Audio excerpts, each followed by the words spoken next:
Allez, on part dans la montagne de Reims. Val-de-Livre devait accueillir une piste de BMX pour l'entraînement des équipes olympiques. Finalement, le projet est retardé, les financements ont trop tardé, mais les travaux se poursuivent sur le site. Le projet FIS Farm se veut unique en France avec les plus importantes infrastructures dédiées au sport extrême. Kelly Lafin, Paul-Antoine Boudet. Au cœur de la montagne de Reims, c'est un parc de 12 hectares, bientôt dédié aux sports extrêmes. Un projet inédit en France par sa superficie. C'est l'un des premiers en Europe à regrouper autant d'infrastructures pour autant de disciplines différentes. Des disciplines déjà connues comme l'escalade et le VTT, mais il y aura aussi cette piste de pump track, 2 lignes de dirt, 2 scènes de flat. Si ces noms ne vous disent rien, c'est justement parce que ces sports commencent tout juste à émerger.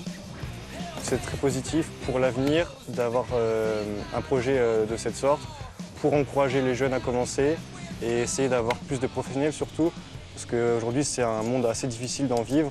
Le projet, nommé FIS Farm, est porté par plusieurs investisseurs. Avec un coût de 5,5 millions d'euros, il a fallu 2 ans pour obtenir tous les financements. Pourtant, le concept a fait ses preuves outre-Atlantique. L'alter ego existe aux États-Unis, ça s'appelle Woodward, ça existe depuis une quinzaine d'années et ça accueille toute l'année des sportifs de haut niveau et des gens qui veulent pratiquer. Donc on peut dire qu'on est très innovant au niveau européen, voire international, puisqu'il y a peu de structures de ce niveau qui existent. Car à côté des infrastructures sportives, une ancienne ferme est transformée en salle de réception, gîte et restaurant. De quoi accueillir des sportifs professionnels comme des groupes scolaires.